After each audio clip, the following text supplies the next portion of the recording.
É quando você começa a questionar as coisas. Deus, aquele carro é meu, aquela casa é minha, por que tu permitiu tirarem de mim? Você começa a questionar. Jó não questionou. O Senhor Deus veio, o Senhor Deus tocou. Bendito seja o nome do Senhor. E quando isso aconteceu comigo, estou contando essa história para vocês entenderem o que é administrar. Quando eu entendi pedir perdão a Deus, aí sim, Deus trabalhou algo em minha vida. Deus teve que me tirar da função de pastor. A função, não o título de pastor, mas a função. Eu nunca fui, da parte daí eu sempre fui casado como pastor, mas eu botei uma função de diretor da igreja. Eu voltei a ser diretor da igreja. Da mesma igreja que eu era pastor, eu passei a ser o diretor da igreja.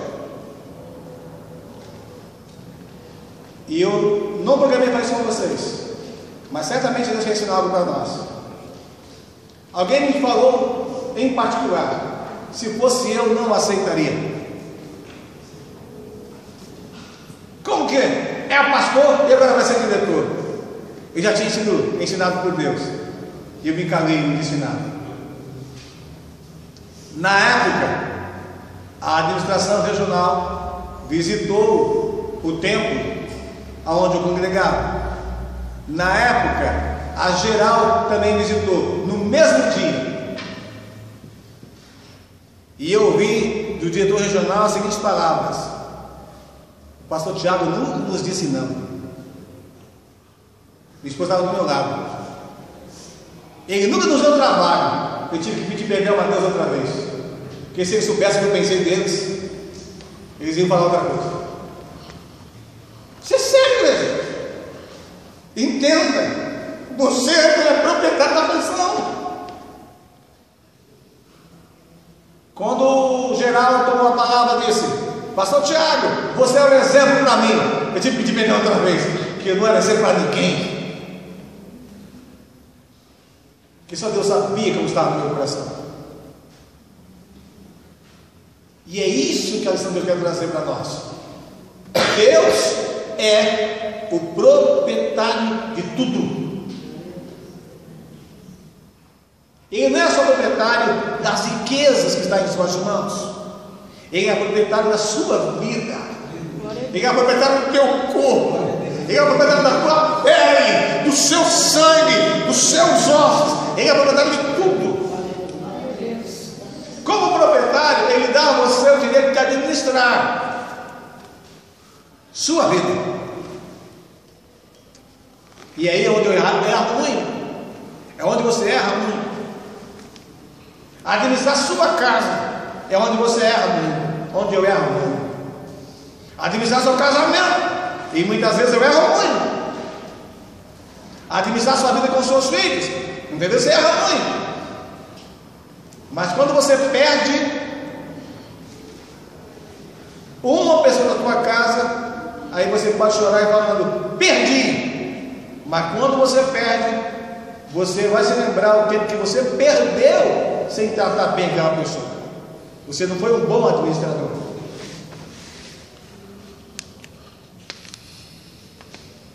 Você não respeitou a pessoa. E eu não estou mudando em nada a lição, irmãos. Eu só quero que vocês guardem. A lição está trazendo que Deus é proprietário do dinheiro. E eu vou traduzindo dinheiro como bens. E o texto de Salmos 24 é claro: do Senhor é a terra, o mundo e a sua plenitude, todos aqueles que nele habitam. Do Senhor é o ferro, do Senhor é o aço, do Senhor é o animal, do Senhor é a prata, do Senhor é o ouro, do Senhor é a madeira, do Senhor é a semente que produz o pão. Mas do Senhor é o teu cônjuge, do Senhor é o teu filho, do Senhor é o teu pai, do Senhor é todas as coisas. É exatamente como administrador que a coisa vai ser diferente. Irmãos, por favor, eu ficaria nessa linha de raciocínio aqui até o pôr do sol não terminaria. Mas quero chamar sua atenção exatamente para o tópico seguinte. Qual é o próximo tópico? Praticando o ensino. Qual é o próximo tópico, filho? Alguém aí? Reconhecer que Deus é o dono de tudo nos ajuda a desenvolver uma vida mais desapegada e feliz. Vamos lá, irmãos. Se Adão e Eva entendessem lá no começo, como administradores do ambiente onde moravam, que Deus era o proprietário, amém? E que Deus estabeleceu um princípio para a vida deles. Pergunta: eles seriam felizes? Sim ou não? Seriam felizes. Agora bem, reconhecer que Deus é o dono de tudo nos ajuda a desenvolver uma vida mais desapegada. Não é que você não tem as coisas, você tem, mas você não se apega ao que você tem, e você se torna feliz.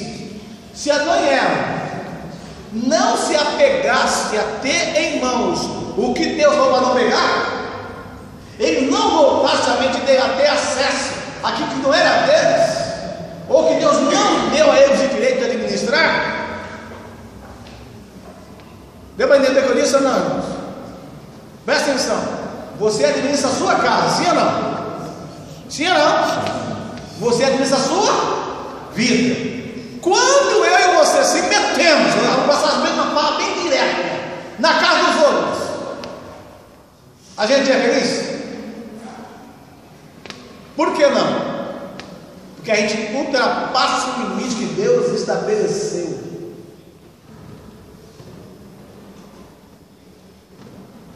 Quando você julga os outros, você é feliz? Então, para ser feliz, desapegue-se de pensamentos que Deus estabeleceu para você como administrador. Você só é administrador daquilo que Deus colocou em tuas mãos. Exemplo: se você é diretor da escola bíblica, não se apega à ideia de querer ser diretor articulando coisas na igreja. Você não vai ser feliz, porque na sua consciência você vai saber que você armou as coisas para as coisas acontecerem. E quem é consciente que armou nunca é feliz diante do proprietário. Isso é sério, irmãos. O ladrão está lá todo feliz, em aspas feliz, com um carro roubado. Você fala, cara, o carro bonito, é dele o carro? Ele está vivendo uma felicidade? Aparentemente sim, né? De repente, naquela avenida, sem aí em lugar do mundo, eis que surge a viatura policial. E alguém me detonou, alguém falou de mim. E a viatura em cima dele sai correndo. Correndo porque ele não é proprietário, mas está com ele. Está com ele, mas ele não é. Por que ele não é feliz então agora? Porque ele não é proprietário legal. A lei não dá esse direito a ele. Nós temos pais perderam a felicidade lá no Éden, quando foram ser proprietário ou administrador de uma área que Deus não deu a ele direito de administrar. Deu para entender ou não? Isso é sério, irmãos. Nós temos que pensar: uma vida feliz é desapegar. Vamos lá, eu sou proprietário, sou administrador, mas eu tenho que me desapegar. Por quê? Porque eu só sou administrador. Deus pode tirar? Pode tirar? Por que ele pode tirar? Juntos, porque ele é o dono. Ele é o proprietário. E acabou. Ele pode tirar, é duro, né, irmãos? Pode tirar alguém da minha casa ainda hoje. Sim ou não? Sim. Ele permitiu que já perdesse os 10 filhos num dia só? Porque ele não pode permitir que eu perca um só hoje.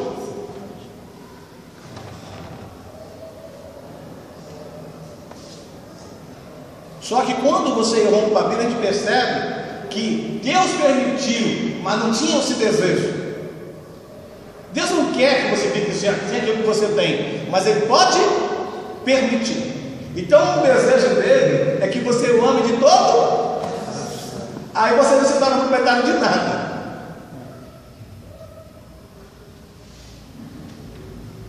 Alguma pergunta?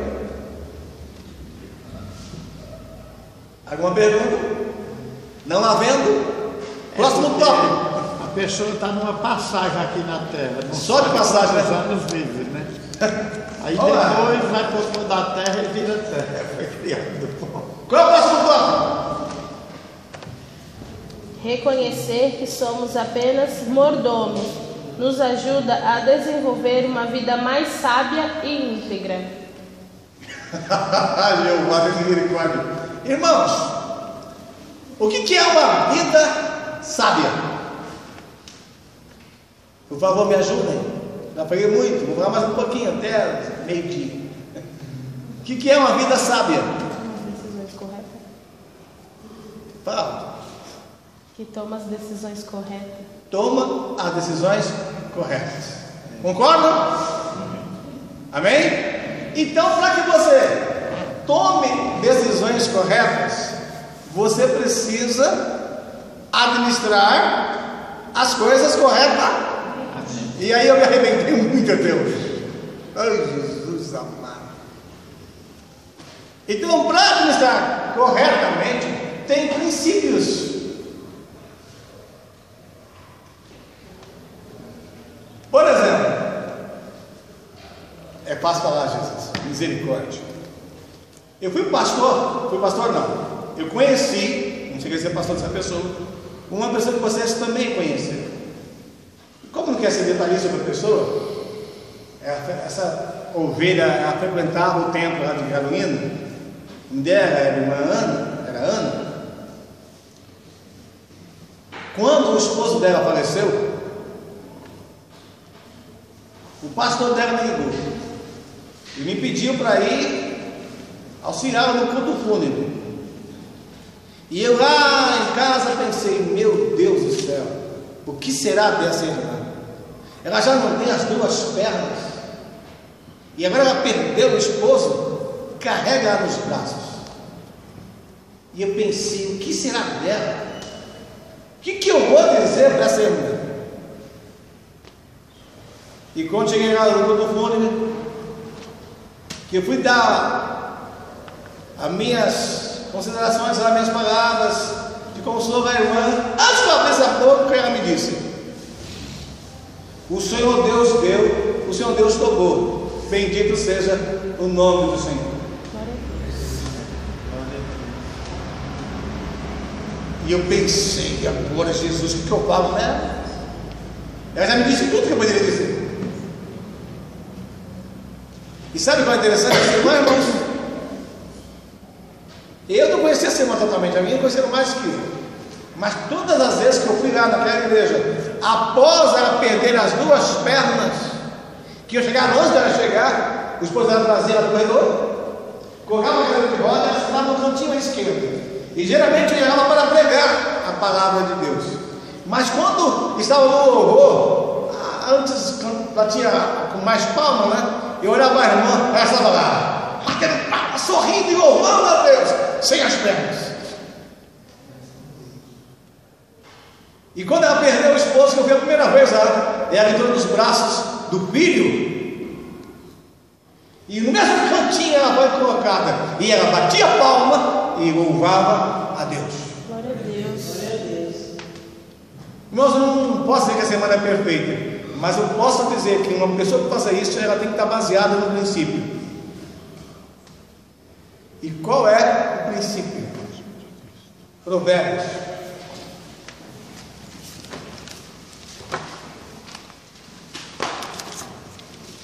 Provérbios, capítulo 10.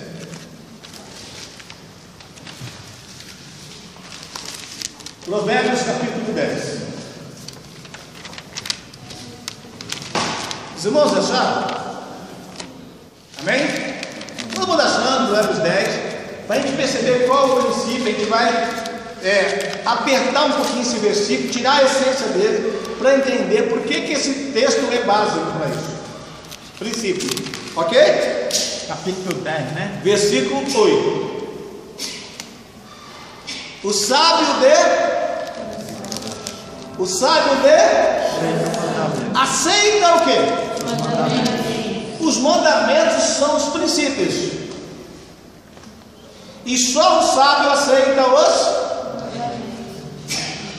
os mandamentos. Só o sábio. Quando você aceita os princípios de Deus, porque é sábio, não é porque você tem título de pastor, não é porque você tem título de diretor de igreja, não é porque você tem título de líder regional ou de presidente da república. Quando você, presta atenção, aceita o princípio, que é os mandamentos, porque você tem sabedoria, então você se torna sábio. Você é sábio não é sábio de conhecimento, para pagar bonitinho, sábio de coração.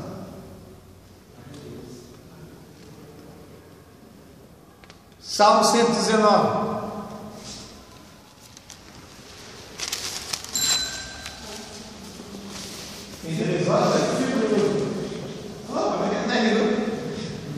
Vamos lá, Salmo 119. Acharam? Versículo 11. Escondi A tua palavra. aonde? Para eu não pecar contra ti. O que o salmista está falando? Ó, a tua palavra está onde? No meu coração. Para eu não pecar contra ti. É essa palavra escondida. Você já escondeu o tesouro? Já escondeu o tesouro? Só quem esconde o tesouro é que sabe, né? Qual é o seu tesouro? Aí eu lembrei do meu sogro agora. Vou cantar um pedacinho. Jesus é tudo pra mim. Jesus é tudo pra mim. Ele é o tesouro que eu tenho. Podem te tirar tudo, mas não conseguem tirar esse tesouro. Não conseguem. Porque você é sábio de coração. Mas quem está lá no seu coração para fazer você sábio?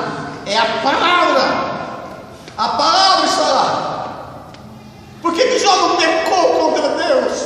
Porque a palavra estava lá, irmãos. É por isso que quando você vai para o topo da lista, qual é a hora? Nos faz ser sábios e íntegros. Quando a gente se apega. Sábios, íntegros. Bota muito para mim. Talvez falte muito para você. Mas entenda, sábio e íntegro. Eu tenho, segundo diretor de Bíblia, há poucos minutos, vamos lá. Abra o 1 Coríntios capítulo 1.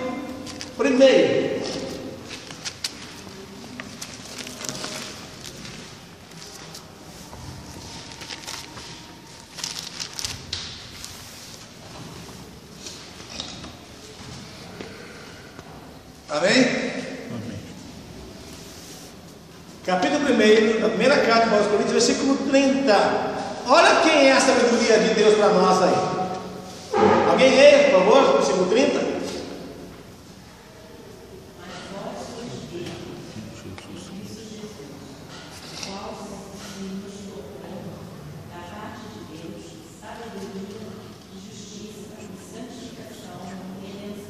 Jesus é muitas coisas nesse versículo aí, mas ele é sabedoria. De quem?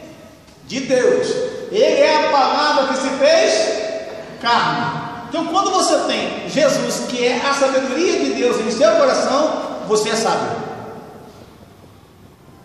Aí você aceita o que Deus fala, porque antes de você aceitar o que Deus fala, você aceita o que Ele é. Essa é a diferença. Não há como, irmãos, me sujeitar ao que Deus fala se eu não me sujeitar ao que Ele quer. Esse é o caso. Ele não é só proprietário, Ele é o Senhor de todas as coisas. Ele é Senhor sobre a sua vida. Então, quando Deus se torna o proprietário de tudo, mas acima de tudo Ele se torna o centro da tua vida, você se torna administrador, desapegado e feliz. Você nunca agarra algo no seu. Lógico que eu vou ter princípios espirituais, mas que Deus nos ajude a ser assim, administrador. E administrar não é fácil, mas eu te convido a lutar para administrar melhor. Eu preciso lutar, irmãos, para administrar melhor, principalmente para ser mais desapegado e feliz. Que o Senhor nos abençoe. Amém? Desafio da semana. Dá tempo de ler hoje. Eu nunca leio isso, hoje eu vou ler.